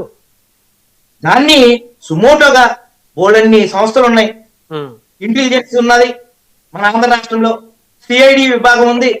ఏదైనా ఒక ప్రభుత్వ యంత్రాంగానికి కట్టుదిట్టమైనటువంటి పరిపాలన యంత్రాంగంతో చేయాలి. ఇక్కడ రేపొద్దున ఏమంటారు, ఇక్కడ నేను అదే అన్నా, జనసేన పార్టీ వాళ్ళు అతను తప్పు చేయలేదని వచ్చింది అనుకోండి, ఇంకా విష ప్రచారం చేస్తారు. ఏమని, జనసేన పార్టీలో ఉండేటువంటి పెద్దలతోటే వాళ్ళు విచారణ చేయించుకున్నారు, ఏమీ లేదని తేల్చారు, ఒక మహిళకి అన్యాయం జరిగింది. అదే నిజంగా తప్పని తేలింది అనుకోండి, కావాలని అతని మీద రాజకీయ కుట్ర పని తెలుగుదేశం తోటి పవన్ కళ్యాణ్ గారు టైఅప్ అయిపోయి కావాలని చెప్పేసి అతని ప్లేస్ లో వేరే తెలుగుదేశం ఎమ్మెల్యేని నియమించడం కోసం అతని మీద కుట్ర చేశారని చెప్పి అంటారు. ఏది నిజమని తెలియాలంటే పారదర్శకంగా జెన్యూన్ గా ఎంక్వైరీ జరగాలంటే ఒక కన్సర్న్స్ గవర్నమెంట్ అధికారితోటి, అది ACP గానీ, విజిలెన్స్ గానీ, ఇంటెలిజెన్స్ గానీ, ఏదొక లేకపోతే రిటైర్డ్ జడ్జి గానీ, ఏదన్నా ప్రభుత్వ సంబంధించినటువంటి పోలీసు విభాగంతో కానీ పారదర్శకంగా విచారణ జరిపించి ఆ విచారణ జరిగినటువంటి పూర్తి స్థాయి వివరాలన్నీ కూడా ప్రజల ముందు ఉంచితే అది ఇంకా బెటర్ గా ఉంటుందని చెప్పి నా సలహా. ఎందుకంటే సలహాని కాదు, ఏంటంటే మాకు పవన్ కళ్యాణ్ గారి అంటే మాకు ఇష్టం కాబట్టి మా పార్టీ మీద వచ్చేటువంటి ఎలిగేషన్స్ భవిష్యత్తులో ఉధృతం కాకుండా ఉండాలంటే ఒక జెన్యూన్. నేను ఇంకోటి మాట చెప్తానండి, కోట వినితా గారి మీద చర్య తీసుకున్నటువంటి తెలుగుదేశం పార్టీ వాళ్ళ ఎమ్మెల్యే మీద కనీసం ఆ బెడ్రూమ్ లో CC ఫుటేజ్లు పెట్టాడని బహిరంగంగా చెప్పినా కానీ ఆ ఎమ్మెల్యే గారి మీద వేటు వేయడం కానీ విచారణ కానీ ఏం చేయలేకపోవడం అనేది నేను ఖండిస్తూ ఉన్నా. అంటే సమధర్మం సమన్యాయం అనేది కూటమి ప్రభుత్వంలో ఉండాలి. ఒక కూటమి ప్రభుత్వంలో ఉండేటువంటి ఒక ఎమ్మెల్యే ఒక ఇన్ఛార్జి మీద వచ్చినటువంటి అలిగేషన్స్ లో ఇద్దరిని పార్టీ దూరంగా పెట్టి ఇద్దరు విషయం మీద తేల్చవలసిన బాధ్యత కూడా ఉంది. ఆ విషయం మీద కూడా పవన్ కళ్యాణ్ గారు ఖచ్చితంగా మాట్లాడి కోట వినుతు గారి విషయంలో కూడా న్యాయం జరగాలి. అంటే ఇప్పుడు అందరి పట్ల ఒకే వైఖరిని ప్రదర్శించాలి. ఈ కూటమిలో జనసేన తప్పు చేస్తే వెంటనే శిక్షించడం, టీడీపీ తప్పు చేస్తే వదిలిపెట్టడం కాకుండా ఎవరు తప్పు చేసినా శిక్షించాలంటారు మీరు? 100% ఓకే, ఎవరు తప్పు చేసినా శిక్షించాలి. ఇంకోటి జరుగుతుందండి, జనసేన గ్రౌండ్ లెవెల్లో చిన్న చిన్న కార్యకర్తల మీద జరిగేటువంటి దాడుల్ని పార్టీ అధిష్టానం తీసుకుంటారు. ఎలిగేషన్స్ వచ్చినంత స్పీడ్ గా వాళ్ళ పార్టీ మీద యాక్షన్ తీసుకోవడం కానీ, ఎలిగేషన్స్ వచ్చినప్పుడు వాళ్ళ మీద విచారణ కమిటీలు కానీ వేయటంలో, అదే విధంగా గ్రౌండ్ లెవెల్లో ఉండేటువంటి కార్యకర్తలకు అన్యాయం జరుగుతుంటే అక్కడ ఉండేటువంటి ఎమ్మెల్యేలో లేకపోతే పోలీస్ ఆఫీసర్లు చెప్పేటువంటి అబద్ధాలు వింటున్నారు కానీ వాస్తవాలు ఏంటనేది పార్టీ పెద్దలకు కానీ ఏమీ తెలియట్లేదు. పార్టీ పెద్దలు కలిసి న్యాయం జరగట్లేదని ఒక ఎలిగేషన్ ఉంది. ఇదే విధంగా తప్పు చేసినప్పుడు ఎంత స్పీడ్ గా వారి మీద యాక్షన్ అయితే ఉంటుందో, అన్యాయానికి గురైనటువంటి జనసేన కార్యకర్తలు, జనసేన అధికార ప్రతినిధుల మీద కూడా అంతే విధంగా రక్షణ కూడా కల్పించాలని చెప్పి జనసేన పార్టీని మేము వేడుకుంటున్నాం. Right right. మస్తాన్ రావు గారు రాజకీయ విశ్లేషకులు వారితో మాట్లాడదాం. మస్తాన్ రావు గారు, గుడ్ ఈవినింగ్ అండి. మస్తాన్ రావు గారు, మస్తాన్ రావు గారు, మీరు ఇద్దరి వాదనలు విన్నారు కదా. ఎమ్మెల్యే అరవ శ్రీధర్ గారు ఇచ్చిన స్టేట్మెంట్, వారి అమ్మగారు నిన్న సాయంత్రం వారు ప్రెస్ మీట్ నిర్వహించి వారు మాట్లాడారు. సో ఎవరైతే ప్రభుత్వ ఉద్యోగిని వీణ బాధితురాలుగా పేర్కొంటున్న వీణ ఎవరైతే ఉన్నారో మరి ఆవిడ మాట్లాడుతూ ఉన్నారు. సో ఓవరాల్ ఎపిసోడ్ లో ఇది ట్రాపా లేకపోతే ట్రూతా, అంటే ఏది నిజం, అసలు ఎవరు నిజం, ఎవరు చెప్పే మాటలు నిజం? మస్తాన్ రావు గారు, మొత్తానికైతే అరవ శ్రీధర్ గారికి అయితే బహుశా ఈ రోజు నుంచి ఆయనకు పార్టీతో సంబంధం లేనట్టే అర్థమవుతుంది. మళ్ళీ ఆయన పార్టీలో కొనసాగాలంటే ఆయన్ని ఈ విచారణ కమిటీ విచారణ చేసి నివేదిక ఇచ్చి ఆ నివేదికలో ఆయన పర్ఫెక్ట్ ఆయన తప్పు చేయలేదు, ఆయన వీడియోలు కాదు, ఆ మహిళే ఉద్దేశపూర్వకంగా తప్పు చేసిన, ఆవిడ ట్రాప్ చేసిన, లేదా ఇంక ఏదో ఒక రకంగా ఆయనకి పాజిటివ్ రిపోర్ట్ వస్తే తప్ప ఇక అరవ శ్రీధర్ జనసేన పార్టీలో కొనసాగడం అనేది అర్థమవుతుంది ఈ లెటర్ని బేస్ చేసుకునే ఉంటారు మీరు. ఖచ్చితంగా అండి. గుడ్ ఈవినింగ్ అండి. 99 వీక్షకులకు, ప్యానెల్లో ఉన్న పెద్దలకు, మీకు కూడా. ఇప్పుడు ఎమ్మెల్యే అరవ శ్రీధర్ గారి ఇష్యూ మొత్తం నిన్న ఆమె వీడియోలో ఏదో బయట పెట్టిందని, ఆ తర్వాత ఛానల్స్ లో, యూట్యూబ్ లేకపోతే సోషల్ మీడియా ఇవన్నీ చూసిన తర్వాత ఏమవుతుందంటే, అసలు ఈ కేసుకి సంబంధించి యాక్చువల్ గా ప్రతిపక్ష పార్టీకి వెళ్ళిన తర్వాతే ఇంత పెద్ద ఎత్తున యాగి జరుగుతాం. నిజంగా ఇందాక ఆమె ప్రెస్ మీట్ పెట్టారు, వీణా గారు ప్రెస్ మీట్ పెట్టినప్పుడు చూస్తే మనం చంద్రబాబు నాయుడు గారిని అక్కడ కుప్పంలో కలిశారని చెప్పారు. ఆయన ఆ ఫిర్యాదుని కూడా కలెక్టర్ గారికి, కన్సర్న్ కలెక్టర్ గారు కూడా పంపించారనేది కూడా చెప్పింది. ఆ తర్వాత స్పష్టత ఇవ్వలేదు. ఆ తర్వాత పవన్ కళ్యాణ్ గారికి సంబంధించిన ఓఎస్డి శ్రీరామ్ గారికి కూడా పంపించాను అని చెప్పారు. అక్కడ ఏం జరిగింది అనేది ఆమె చెప్పలేదు. 2 ఇంకోటి ఏంటి, వాళ్ళ అరవ శ్రీధర్ గారి తల్లి ప్రమీల గారు నెల రోజుల క్రితము అప్పుడు కంప్లైంట్ ఇచ్చారు. ఈమె కొంత మనీ అడుగుతా ఉంది, మా అబ్బాయిని బ్లాక్ మెయిల్ ఫోన్లు చేస్తా ఉంది, అర్ధరాత్రులు కూడా బాగా టార్చర్ చేస్తానే ఆవిడ రాత్రి ఆవిడ ప్రెస్ మీట్ అదేనండి చెప్పారు. అంటే ఇది ఏంటి అసలు వ్యూహాత్మకమా, లేకపోతే ఏంటి ముందుగానే తెలుసా ఆవిడ ఈ విధంగా బయటకు వస్తుంది అని చెప్పేసి? అంటే ఇప్పుడు ఇంద్రనీల్ రెడ్డి గారు ఏమంటున్నారు అంటే వారి మధ్య కన్వర్జేషన్ నడిచింది అనేది వారు స్పష్టం చేస్తా ఉన్నారు. అది మరి క్లియర్ కదా? ఖచ్చితంగా అండి, ఎస్టాబ్లిష్డ్. వాళ్ళ అమ్మ మాటల్లో చూసినా, అరవ శ్రీధర్ గారు వీడియో చూసినా, లేకపోతే ఆమె ప్రెస్ మీట్ చూసినా మనకు అర్థమయ్యేది ఏంటంటే వాళ్ళిద్దరి మధ్య 1 సంవత్సరంన్నరగా లివింగ్ రిలేషన్షిప్ ఉందనేది మనం అర్థం చేసుకోవాలి. లివింగ్ రిలేషన్షిప్ ఉంది, దానిలో మోసాలు అయిన తర్వాత వాళ్ళిద్దరూ పరస్పరం ఇష్టపడ్డారు. ఎందుకంటే ఆమె మైనర్ ఏం కాదు, ఆమె ఒక ప్రభుత్వ ఉద్యోగిని. ఏ విధంగా ఎవరితో వ్యవహరించాలి, కమ్యూనికేషన్ ఎలా చేయాలి అన్ని తెలిసిన వ్యక్తి. అదేవిధంగా అరవ శ్రీధర్ గారికి కూడా ఒక ప్రజాప్రతినిధిగా 2 లక్షల మందికి ప్రాతినిధ్యం వహిస్తున్న వ్యక్తిగా ఆయనకు కూడా నైతికత, సంస్కారం అన్ని కూడా ఉండాల్సిన అవసరం ఉంది. ఒక నియోజకవర్గంలో ఒక లేడీ వచ్చి తాను మీకు అట్రాక్ట్ అయ్యారని చెప్తే దాని ఏదో మనం ఎక్స్ప్లాయిట్ చేసే విధంగా కూడా ఉండకూడదు కదా. అవును, ప్రాబ్లం అదే. అక్కడ ప్రాబ్లం వచ్చింది ఏంటి, వాళ్ళిద్దరి మధ్య కొనసాగినంత కాలం కొనసాగింది. ఎప్పుడైతే విభేదాలు పడుతుంటాయో అప్పుడే ఈమె డిమాండ్స్ కానీ, అతను కప్పిపుచ్చే ప్రయత్నం కానీ, లేదా పెళ్లి చేసుకోవాలంట కానీ ఇట్లాంటివన్నీ వచ్చినాయి. నిజానికి జనసేన లెటర్ కనుక మనం పరిశీలిస్తే ఏంటంటే ఇవన్నీ కూడా పర్సనల్ విషయాల్ని పార్టీకి ఆపాదిస్తున్నారనే విషయంగా చూసుకొని మీరు ఇట్లాంటి విషయాల్లో మేమే ఉపేక్షించము అనేది వార్ని చేస్తూనే చెప్పిన పరిస్థితి. ఎందుకంటే పవన్ కళ్యాణ్ గారి విషయానికి వస్తే ఇందాక అందరూ చెప్పుకుంటున్నట్టు ఏదైతే ఎలిగేషన్స్ వచ్చినాయో, వినిత గారి మీద మర్డర్ కేసుకి సంబంధించి కావచ్చు, కిరణ్ రాయల్ గారి మీద ఒక మహిళా ఆరోపణలు కావచ్చు, ఇట్లా వచ్చినప్పుడు ఏమాత్రం ఇప్పుడు చంద్రబాబు నాయుడు గారి విషయం కూడా మనం చెప్పుకోవాలి. కోనేటి ఆదిమూలం గారి మీద ఎలిగేషన్స్ వస్తే వెంటనే సస్పెండ్ చేసిన పరిస్థితి. ఇంకోటి కూడా చెప్తాను సార్, నేను ఇక్కడ గమనించండి. మేరుగ నాగార్జున గారి మీద కూడా ఒక ఎలిగేషన్ వచ్చింది. ఒక మహిళ 90 లక్షలు తీసుకున్నారు, ఆమె అరెస్ట్ చేశారు. అదే విధంగా కోనేటి ఆదిమూలం గారి మీద కూడా ఆరోపణలు వచ్చాయి, దాని వీడియోలు కూడా రిలీజ్ అయ్యాయి. అదే విధంగా కిరణ్ రాయల్ గారి మీద కూడా. ఈ 3 కేసులు చూస్తే ఇందాక రజనీ గారు చెప్పినట్టు ఈ 3 కేసులు చూస్తే మళ్ళీ వాళ్లే హైకోర్టులో విత్డ్రా పిటిషన్ చేసుకున్నారు. హైకోర్టు న్యాయమూర్తులు కూడా ఆశ్చర్యపోయారు, ఇదేంట్రా బాబు ఇదంతా ఎట్లా వచ్చిందండి. వాళ్లే యాక్షన్ తీసుకోమన్నారు, వాళ్లే మళ్ళీ విత్డ్రా చేసేసుకున్నారు. వాళ్ళందరూ మంచోళ్ళే. అంటే నేననేది ఏంటంటే ఇక్కడ విషయంలో కూడా ఖచ్చితంగా వాళ్ళిద్దరి మధ్య విభేదాల నేపథ్యంలో ఎన్ని కూడా బయటకు వస్తా ఉన్నాయి అనేది. అయితే ఇక్కడ నాకు అర్థం కానిది ఏంటంటే ఇక్కడ మొత్తంగా పవన్ కళ్యాణ్ గారికి ఆపాదిస్తూ నిన్నటి నుంచి జరుగుతా ఉన్న పరిస్థితి చూడొచ్చు, జనసేనని కానీ పవన్ కళ్యాణ్ గారిని. నిన్నది అసలు ఈ 3 రాజకీయ పార్టీల్లో ఈ 3 ఏదైతే తెలుగుదేశం, జనసేన, వైఎస్ఆర్సీపీకి సంబంధించి చూస్తే ఈవెన్ బీజేపీ కూడా మన ఈ మధ్య గుంటూరులో ఒక వనమాకి సంబంధించి వాళ్ళెవరో వస్తే ఎలిగేషన్ ఆయన కూడా పక్కన పెట్టింది బీజేపీ. నేననేది ఏంటంటే ఖచ్చితంగా పవన్ కళ్యాణ్ గారు ఏమాత్రం ఉపేక్షించట్లేదు. ఎవరి మీద ఎలిగేషన్ వచ్చినా పార్టీకి దూరంగా పెడుతున్నారు. దాన్ని మనం ఇన్వైట్ చేయదగ్గ అంశంగా నేను చూస్తాను. ఇంకోటి ఏంటంటే ఈ విషయంలో కూడా వాళ్ళిద్దరి మధ్య ఎమ్మెల్యే గారు తప్పు చేసినట్టుగా కొన్ని ప్రాథమిక సాక్ష్యాధారాలు అయితే కనిపిస్తా ఉన్నాయి మనకి. దానిలో వాడు ఎటువంటి సందేహం లేదు. అది జనసేన మీద మచ్చ రావడానికి కూడా కారణం ఈ రోజు అరవ శ్రీధర్ గారే. అది మనం అంగీకరించి తీరాలి. ఖచ్చితంగా అంతే కదా. దానిలో యాక్షన్ అంటే ఇప్పుడు ఆయన విచారణ కమిటీ వేశారు, సరే విచారణ కమిటీ ఏం తెలుస్తుందని చూస్తే ప్రాథమికంగా అయితే ఒక ఎమ్మెల్యే ఆ విధంగా ఒక మహిళకి సంబంధించి ఏ అట్రాక్షన్ చూపినా ఏం చేసినా కూడా ఆ విధంగా చేయడం తప్పు అనేది వచ్చేసింది. రెండోది మనం ఆమె విషయానికి వద్దాం, వీణా గారి విషయానికి వస్తే ఆమెమి అంత భయపడే మనస్కురాలు కాదనేది మనకి మీరు ఇందాక చెప్పిన వీడియో, ఒక జర్నలిస్ట్ ని రజనీ గారు కూడా ఉదహరించారు. ఒక జర్నలిస్ట్ ని ఆ విధంగా కమాండ్ గా ఒక బెల్ట్ పట్టుకొని ఆ విధంగా మాట్లాడుతున్నట్టు ఆమె ధైర్యవంతురాలే. ఇక్కడ ఇంకొక విషయం అండి మస్తాన్ గారు, ఆవిడ అక్కడ కూర్చున్నటువంటి వ్యక్తి అక్కడ లోకల్ జర్నలిస్ట్ అతను కొడుతుంది. అయితే అతను ఏదో తప్పు చేస్తే కొట్టడం కాదు, ఆవిడ వీళ్ళిద్దరికి సంబంధించినటువంటి వ్యవహారానికి సంబంధించిన ఏదో ఒక అంశాన్ని అతను అక్కడ లోకల్ పేపర్ లోనే అక్కడ ప్రస్తావన చేశాడు అతను పనిచేసే దగ్గర. చెప్తా అని ఆయన లోకల్ పేపర్, ఆ లోకల్ పేపర్ లో ఆమెకు జరిగిన అన్యాయాన్ని ఆయన ఇండైరెక్ట్ గా హైలైట్ చేస్తూ రాశాడు. అప్పుడున్న పరిస్థితుల్లో ఆ ఐటమ్ రాయటం పట్ల ఆమెకు వ్యతిరేకత ఉంది. అది నిజమే రాసినప్పటికీ కూడా ఆమెకు వ్యతిరేకత ఉంది.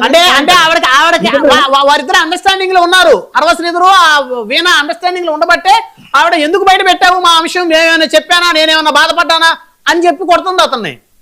కరెక్టే. ఆ జర్నలిస్ట్ గారు ఇందాక ఒక యూట్యూబ్ ఛానల్ లో మాట్లాడినప్పుడు ఆయన విన్నా, ఆయన కూడా అదే చెప్పారు.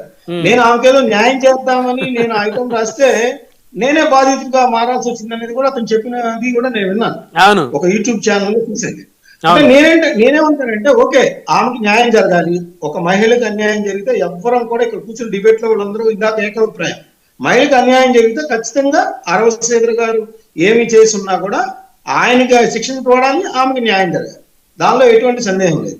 నేను ఒకటి ప్రస్తావిస్తానండి. ఇప్పుడు మన ఆంధ్రప్రదేశ్ లో ఏం జరుగుతుందంటే మహిళల్ని అర్థం పెట్టుకొని ఆ రాజకీయ పార్టీలు పబ్బం గడుపుకునే ఒక దుస్సంస్కృతి ప్రబలుతా ఉంది. ఎప్పటి నుంచో ఉందండి, ఇప్పుడు కొత్త కాదు, ఎప్పటి నుంచో ఉంది. అన్ని ఓపెన్ గా అంటే నిష్పక్షపాతంగా చెప్పాలి. గతంలో వైసీపీ వాళ్ళని కూడా అట్లనే కూటమి వాళ్ళు అన్నారు, ఇప్పుడు వీళ్ళకి సంబంధించి వాళ్ళు అంటున్నారు. అదే సార్, లక్ష్మీపార్వతి దగ్గర నుంచి స్టార్ట్ అయింది సార్. ఇప్పుడు అంబటి గారి మీద కానీ లేదంటే గోరంట్ల మాధవ్ గారి మీద కానీ అనంతబాబు గారి మీద కానీ ఎలిగేషన్స్ వచ్చాయి. వచ్చినప్పుడు ఆ ఎలిగేషన్స్ కి సంబంధించి వాళ్ళ పార్టీ ఎక్కడ కూడా యాక్షన్ తీసుకోలేదు. యాక్చువల్ గా పొద్దున ఒక డిబేట్ లో జరిగితే వైసీపీ ప్రతినిధి ఏమంటారంటే ఆ మహిళలకు సంబంధించి ఎవరు రిటర్న్ గా కంప్లైంట్లు ఇవ్వలేదు కాబట్టి మేము యాక్షన్ తీసుకోలేదు అంటారు. అసలు ఆ విధమైన ఆలోచనలు కలిగి ఉన్న వాళ్ళ మీద యాక్షన్ తీసుకుంటానికి కంప్లైంట్లు ఏముంది, వాళ్ళు భయపడి రాలేదేమో. ఇప్పుడు అంటున్నారు కదా భయపడిందని, వీళ్ళు అలాగే వాళ్ళు కూడా భయపడ్డారేమో. మరి జగన్మోహన్ రెడ్డి గారు ఏం యాక్షన్ తీసుకున్నారు అనేది ఒకటి. ఇంకోటి ఏంటంటే మనకి సంబంధించిన నాయకుల మీద ఆరోపణలు ఇస్తే ఒక రకంగా, ఇప్పుడు కాదంబరి జత్వాని ఉందండి. కాదంబరి జత్వాని మీద జిందాల్ అనే వ్యక్తి రేప్ చేశారు. ఆ రేప్ ఎలిగేషన్ ఆమె కష్టపడి హైకోర్టుకి వెళ్ళిన తర్వాత కానీ ఆ కేసు నమోదు చేయలేదు ముంబై. కానీ ఆమె మీద ఏమని అన్నారు, వైసీపీ ఏముంది, ఆమె క్యారెక్టర్ అందరికీ తెలుసు అని చెప్పేసి ఆమె క్యారెక్టర్ ని అసాసినేట్ చేసే ఇది కూడా చేపట్టిన పరిస్థితి కూడా మనం చూసాం. నేననేది ఏంటంటే ఏ మహిళల మీద ఆరోపణలు వచ్చినా కూడా వాళ్ళకి న్యాయం జరిగే విధంగా రాజకీయ పార్టీలు ఉండాలి. కానీ మన పార్టీకి ఏదో లబ్ధి చేకూరుతుందని కాబట్టి దాన్ని హైలైట్ చేస్తూ వాళ్ళకి న్యాయం జరిగిందా లేదంటే ఎవరికి న్యాయం జరగలేదు. ఇందాక మనం చెప్పుకున్న అన్నిట్లో కూడా ఇన్సిడెంట్ అన్నిట్లో కూడా ఆ మహిళలందరూ బాధితులుగానే మిగిలిపోయారు, ఎవరికి న్యాయం జరగలేదు. అవును, మీరు గమనిస్తే కొందరు కాంప్రమైజ్ అయ్యారు, కొన్ని వ్యవహారాలు ఇంకా అలానే ఉన్నాయనుకోండి. ఇప్పుడు ఒక విషయం చెప్తాను సార్. ఇప్పుడు దువ్వాడ శ్రీనివాస్ గారి వ్యవహారంలో దువ్వాడ శ్రీనివాస్ గారి భార్య జగన్మోహన్ రెడ్డి గారికి కంప్లైంట్ చేశారా లేదా? సంవత్సరంన్నర పట్టింది యాక్షన్ తీసుకుంటానికి, బహిరంగంగా అందరూ చూశారుగా వీడియోలు. పక్కన పెడతానికి సంవత్సరంన్నర పట్టిందా లేదా? ఆ ఉత్తరాంధ్రలో ఉన్న వరది కళ్యాణి గారు చెప్పాలి దానికి యాక్షన్ తీసుకున్నారా లేదా అనే విషయాన్ని వరది కళ్యాణి గారు చెప్పాలి. నేననేది ఏంటంటే నేను వైసీపీని విమర్శించలేదు, లేకపోతే జనసేన వెంకటేశ్వర రావట్లేదు, ఏం లేదు. అసలు మహిళలకు సంబంధించి ఒక ప్రజాప్రతినిధులుగా ఉన్న వాళ్ళ మీద ఎలిగేషన్స్ వస్తే ఇప్పుడు ఏ విధంగా అయితే పవన్ కళ్యాణ్ గారు పార్టీలకి దూరం పెడతా ఉన్నారో అదే విధమైన సాంప్రదాయాన్ని అన్ని పార్టీలు కనుక అనుసరిస్తే ఒక నాయకుల్లో భయం అనేది వస్తుంది. మహిళల విషయంలో మనం కనుక పిచ్చ వేషాలు వేస్తే రాజకీయాలకి దూరంగా ఉండాల్సిన పరిస్థితి వస్తుంది, రాజకీయాల నుంచి నిష్క్రమించాల్సిన పరిస్థితి వస్తుంది అనే ఒక భయం కలగాలి.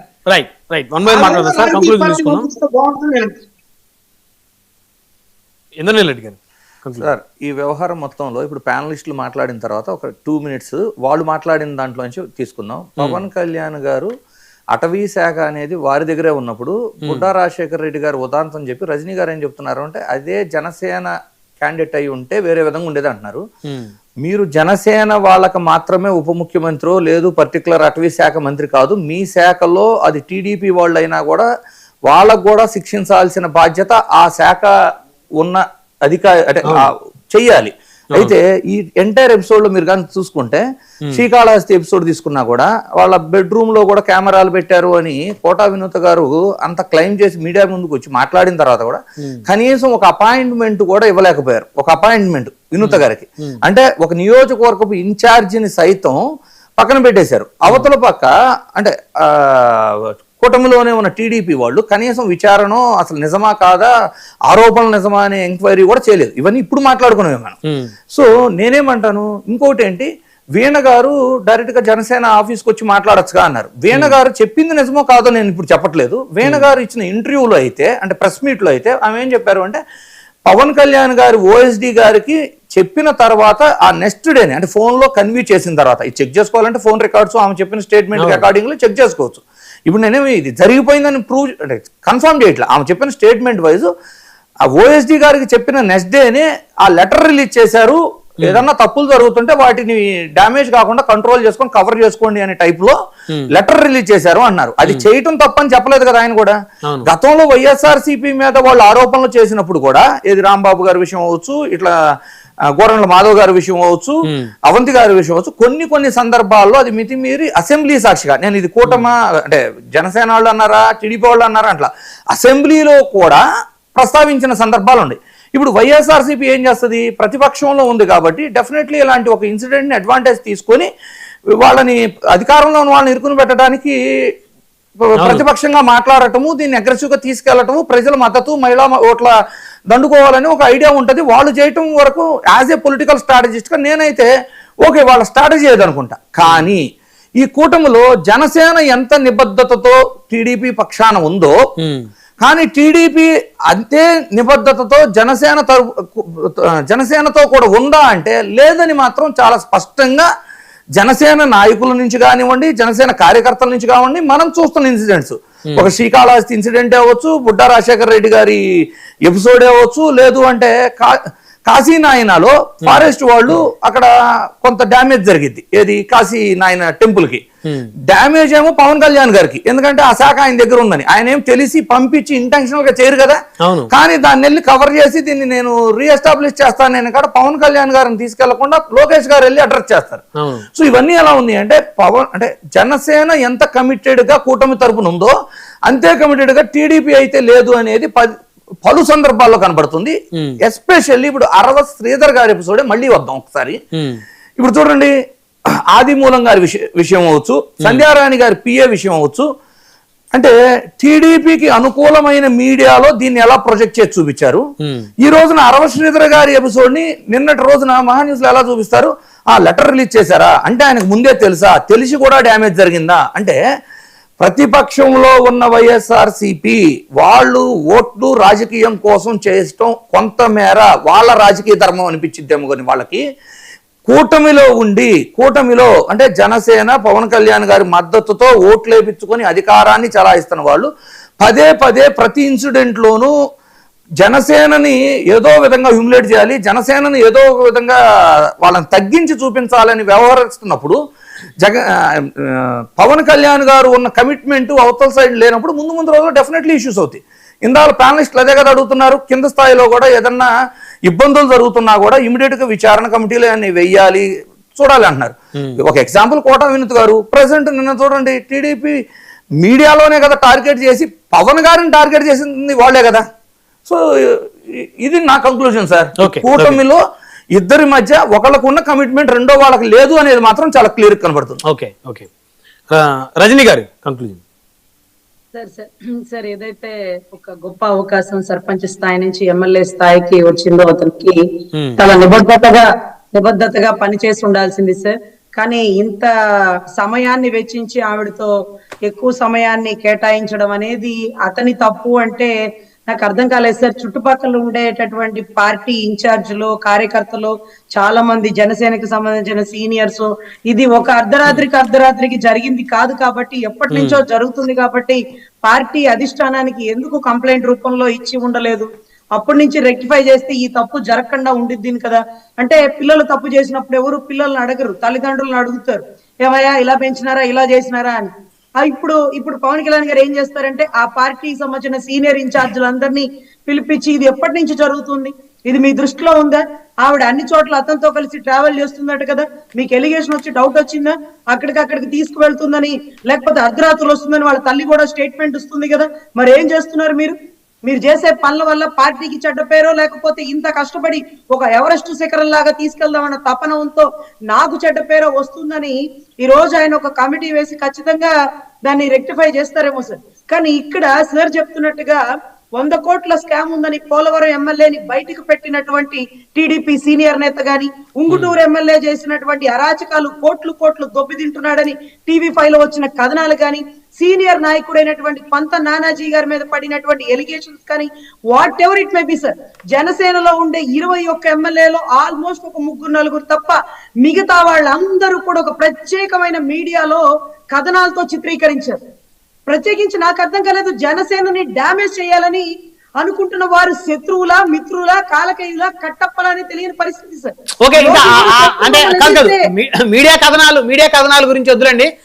ఈ అంశం మీద కంక్లూజన్ ఇవ్వండి రజనీ గారు. అంటే ఇప్పుడు చూస్తా ఉన్నాగా ఎవరికి ఎవరు నచ్చినట్టు ఎవరి భావాజాలం ప్రకారం వాళ్ళు వెళ్తా ఉన్నారు. ఆ కథనాలు వద్దు, ఈ కథనాల మీద కాకుండా ఈ అంశం మీద కంక్లూజన్ ఇవ్వండి రజనీ గారు. సార్ ఈ అంశమైనప్పటికీ ఏ అంశమైనప్పటికీ ప్రత్యేకంగా జనసేనని టార్గెట్ చేసినారు. ఇతను చేసింది తప్పు, ఇతను విలువైన సమయాన్ని ఆ నియోజకవర్గ ప్రజలకి కేటాయించాల్సింది పోయి ఇలాంటి పనికిమాలిన పనులు చేయడంలో ఇప్పుడు నిర్ధారించిన దాంట్లో శివశంకర్ గారు ఖచ్చితంగా ఇతని తప్పును నిర్ధారిస్తే నిర్మోహమాటంగా పార్టీ నుంచి ఎత్తి బయటేస్తారండి, దాంట్లో ఎటువంటి సందేహం లేదు.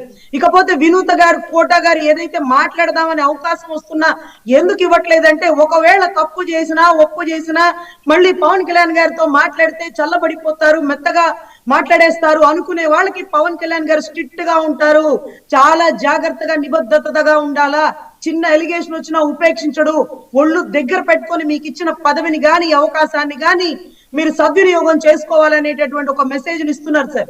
దాంట్లో ఆయన స్ట్రిక్ట్ గా ఉన్నారనేదే వాస్తవం, కానీ అవతల వాళ్ళు మంచి వాళ్ళ చెడ్డ వాళ్ళది కాదు, వాళ్ళు నిరూపించుకుంటారు. ఖచ్చితంగా వాళ్ళు మళ్ళీ వెలుగులోకి వస్తారు సార్. దీంట్లో కూడా ఒక మంచి 3 మెన్ కమిటీని ఏర్పాటు చేసినారు.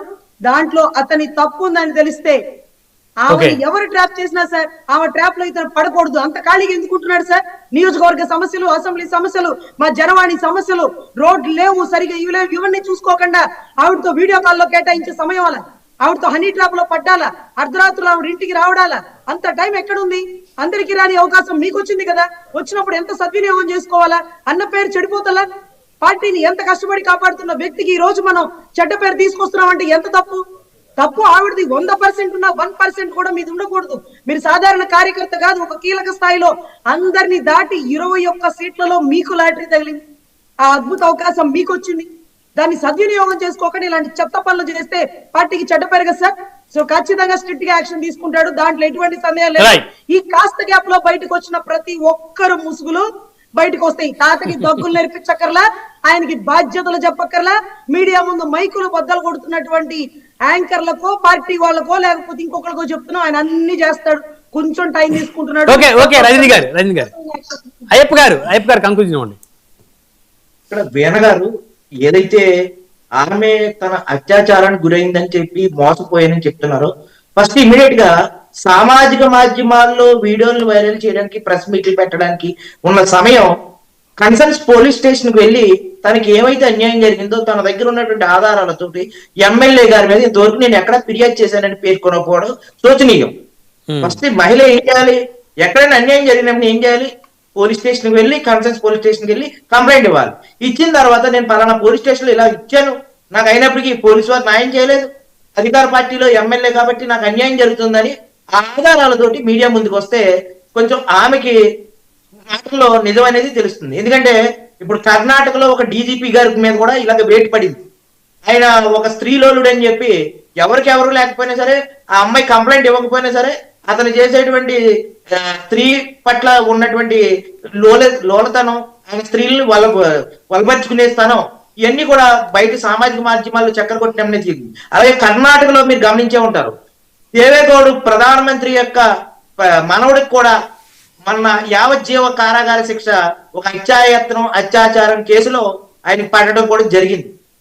అంటే అండి, నాయకులు ఎవరు తప్పులు చేసినా అదే విధంగా చట్టాలు ఉండాలి. ఈ విషయంలో కనుక అతను ఖచ్చితంగా అతను క్రియేటివ్ సృష్టించారా, తనకే ఆమెకి ఉన్నటువంటి చనువుతో 2-3 ఫోటోలతో ఇంకా ఏమన్నా వీడియోలు సృష్టించారా, లేదు అవి నిజమైనటువంటి వీడియోలు తెలియాలంటే RFSL పంపించాలి, ఫోరెన్సిక్ సైన్స్ ల్యాబ్ కి, కాల్ డేటా వెరిఫై చేయాలి. చాలా ఇన్వెస్టిగేషన్ జరిగిన తర్వాత వాళ్ళిద్దరి మధ్య అండర్స్టాండింగ్ మీదే వాళ్ళిద్దరు అనుకునే జరిగిందా, నిజంగా పెళ్లి చేసుకుంటా అన్నాడా, లేదా డబ్బుల కోసమే ఆమె ఆయన దగ్గరికి వెళ్ళిందా, లేకపోతే ఏదైనా ఒక్కొక్క వీక్నెస్ ఉంటుందండి, ఒకరికి ఒక్కొక్క సైకలాజికల్ వీక్నెస్ ఉంటుంది. అంత మాత్రం వీక్నెస్ ఉన్నంత మాత్రాన వాడు నిజమైనటువంటి ప్రధానాయకుడు కాకపోవటం ఇటువంటి ఏమి ఉండవండి. ఎక్కడో ఒక చోట బలహీనత ఉంటుంది, అది ఆయన బలహీనత అవ్వచ్చు, ఒకవేళ అవ్వకపోవచ్చు. అది అనేది ఇప్పుడు మట్టికి విచారణ దశలో ఉన్నది కాబట్టి పూర్తిగా అతను దోషి అని తేల్చలేము, నిర్దోషి అని తేల్చలేము. విచారణ పూర్తయి అతని దగ్గర ఉన్నటువంటి ఆధారాలు తేటతలం అయ్యి అతను నిజంగా ఆమె పట్ల అన్యాయం చేశాడా అని తేల్చవలసినటువంటి కమిటీ ఏదైతే ఉందో ఆధారాలు సేకరించి ఆ విచారణ పనిలో పడ్డది. కాబట్టి అంతవరకు కూడా ఇది సామాజిక మాధ్యమాల్లో ఆమె వెర్షన్, ఇన్ని వాళ్ళు ఆమె వెర్షన్, లేకపోతే మంత్రి ఎమ్మెల్యే గారు శ్రీధర్ గారి యొక్క తల్లి గారి వెర్షన్ అనేది కంట్రోల్ చేసేసి ఆ వీడియోలు ఇవన్నీ కూడా బయట పెట్టకుండా విచారణ పూర్తయ్యే వరకు కూడా ఎవరు కూడా ఎవరి మీద ఎలిగేషన్ చేసుకోవడం ఇవన్నీ చేయకుండా ఉండేలాగా పోలీసు వారి వ్యవస్థతోటి కట్టుదిట్టం చేయాలి. దీనివల్ల ఆంధ్ర రాష్ట్రంలో అసలు ప్రజా సమస్యలన్నీ కూడా పక్కదారి పట్టేస్తున్నాయండి. ఇటువంటి లైమ్ లైట్ లోకి తీసుకొస్తున్నారు, అసలు ప్రజలకు కావాల్సినవన్నీ కూడా పక్కదారి పడుతున్నాయి. కాబట్టి ఈ అంశాన్ని పూర్తి స్థాయిలో ఫుల్ స్టాప్ పెట్టాలంటే సామాజిక మాధ్యమాల్లో ఒకరి మీద ఒకరు స్టేట్మెంట్లు ఇచ్చుకోవడం కానీ ఇవన్నీ చేస్తే పోలీసు వారు కట్టుదిట్టమైనటువంటి చర్యలు చేపట్టాలి. అటువంటి వీడియోలు ఏవైతే ఉన్నాయో ఇమ్మీడియట్ గా అయ్యప్ప గారు అది పాజిబుల్ అవుతుందా? ఇప్పుడు జనసేనకు చెందినటువంటి ఎవరో ఒకళ్ళ కార్యకర్త నాయకుడితో ఒక చిన్న వీడియో రిలీజ్ అయింది అనుకోండి, అతను తిట్టే వీడియోనో, లేకపోతే ఇట్లాంటి ఇల్లీగల్ సంబంధించిన వీడియోనో, లేకపోతే కరప్షన్ చేస్తున్న వీడియోనో, లేకపోతే ఇంకోటో, ఇమీడియట్ గా అపోజిషన్ సంబంధించిన కార్యకర్తలందరూ కూడా చేతిలో ఫోన్ ఉంది, ట్విట్టర్, ఫేస్బుక్, యూట్యూబ్ అదే పనిలో ఉంటారు 24 గంటలు. అట్లానే వైసీపీ వాళ్ళు రిలీజ్ అయితే కూటమిలో వీళ్ళు అదే పనిలో ఉంటారు. ఇవన్నీ కట్టడి చేయాలంటే పోలీస్ వ్యవస్థకి నాకు తెలిసి అయితే అంత సమయం ఉండదు అనుకున్నాను నేను. ఒకే ఒక్క మాట అండి, లాస్ట్ వరుపుల కమ్మయ్య బాబు గారు లాంటి నీతి నిజాయితీ కలిగినటువంటి నాయకుడు జనసేనలో టాప్ 5 లో ఉంటాడండి. ఆయన అటువంటి నాయకుడికి ప్రతిపాటి నియోజకవర్గంలో ఒక మహిళ పట్ల అన్యాయంగా ట్రీట్మెంట్ చేయలేదని చెప్పేసి ఆయన పదే ఫోన్ చేసి చెప్పినప్పటికీ కూడా నిర్లక్ష్యంగా వహించి ఒక మహిళ పట్ల అనారోగ్యం గురైనటువంటి మహిళ పట్ల వైద్యులు నిర్లక్ష్యంగా వహించడాన్ని ఆయన ఖండిస్తే దాన్ని సామాజిక మాధ్యమాల్లో పెట్టడం కారణంగా అతను పదవి కోల్పోయారు. ఆ దిగ్భ్రాంతితోటే ఆయన ఇటీవల మరణించడం కూడా జరిగింది. అంటే ఒక మంచి నాయకుడు ప్రజా సమస్యల పట్ల గట్టిగా మాట్లాడినా కూడా భయభ్రాంతికి గురయ్యేటువంటి ప్రమాదం కూడా ఉంది జనసేనలో ముఖ్యంగా. వేరే పార్టీలు అయితే అలా లేదండి. మస్తానా గారు కంక్లూజన్ ఇవ్వండి సార్. ఇప్పుడు వైఎస్ఆర్సీపీ హయాంలో వాళ్ళ మీద వచ్చిన అలిగేషన్స్ మీద తెలుగుదేశం పార్టీ అనుకూల పత్రికలు కావచ్చు, టీవీలు కావచ్చు, ఏ విధంగా అయితే యాగి చేశాయో ఇప్పుడు కూడా వైఎస్ఆర్సీపీకి ఒక ఆయుధంగా ఇది పరిణమించింది. ఎనమనేల్ రెడ్డి గారు చెప్పినట్టు అది ఖచ్చితంగా అడ్వాంటేజ్ తీసుకుంటారు. అయితే నేనేమంటానంటే భారత రాజ్యాంగం విషయం ఎంత గొప్పదంటే 3 సార్లు మన దేశంలో అతి పెద్దదైన ఉత్తరప్రదేశ్ కి ముఖ్యమంత్రిగా చేశారు, మన ఉమ్మడి ఆంధ్రప్రదేశ్ కి గవర్నర్ గా చేశారు ఎన్డి తివారీ అనే వ్యక్తి. ఆయన ఇదే విధమైన సంబంధాలు, వివాహేతర సంబంధం చేసి రోహిత్ శేఖర్ అనే అతని కంటే అతను DNA టెస్ట్ కి రమ్మంటే చాలా ఏళ్ళు ఆయన వాయిదా వేస్తూ వచ్చారు. కానీ సుప్రీంకోర్టు ఆదేశాల మేరకు ఎన్డి తివారీకి రోహిత్ శేఖర్ కి DNA టెస్ట్ చేస్తే ఆయన కొడుకుగా నిరూపించబడినంత గొప్ప వ్యవస్థ మనకుంది ఇక్కడ. సో ఈ వ్యవస్థను మనం ఈ వీణా గారు కూడా ఉపయోగించుకోవచ్చు, ఎవరైనా ఉపయోగించుకోవచ్చు, దానిలో ఎటువంటి సందేహం లేదు. అయితే ఇప్పుడు వీణా గారు ఎక్కడ కూడా పవన్ కళ్యాణ్ గారి మీద ఎలిగేషన్ చేయట్లా, శ్రీధర్ గారి మీద చేస్తారు. ఎవరి మీద చేయట్లేదు, చంద్రబాబు గారి మీద చేయట్లేదు, జగన్ గారి మీద చేయట్లేదు, ఎవరి మీద చేయట్లేదు. మీరు అన్నట్టు వాస్తవం కేవలం శ్రీధర్ గారి మీదే ఆవిడ చేసేటువంటి ఆరోపణలు, అంతేకాని ఏ నాయకుడి మీద ఆవిడ టచ్ చేయలేదు. సో కాబట్టి అవి నిజాల అబద్ధాలు అని చెప్పేసి ఎంక్వైరీ అయితే ఇమీడియట్ గా చేయాల్సిన అవసరం కూడా ఉంది. ఎందుకంటే రాష్ట్రంలో ఉన్నటువంటి ప్రజలు కూడా దాన్ని కోరుకుంటా ఉన్నారు ఇలాంటి విషయాలు బయటకు వచ్చినప్పుడు. అంటే పవన్ కళ్యాణ్ గారి పేరుని ఆయన బద్నాం చేయాలనే యాంగిల్లో ఒక సెక్షన్ ఆఫ్ మీడియా చేస్తా ఉంటుంది ఇప్పుడు. అయితే ఇక్కడ వీణా విషయం ఏంటంటే ఆమె అరవ శ్రీధర్ గారి మీద మాత్రమే ఆరోపణలకు పరిమితమై ఉంది. అతన్ని శిక్షించాలి, నాకు డబ్బులు అక్కర్లేదు, అతనికి నాకు చేసిన అన్యాయానికి శిక్షించాలని మాత్రమే ఇందాక ప్రెస్ మీట్ లో డిమాండ్ చేసింది. అది మనం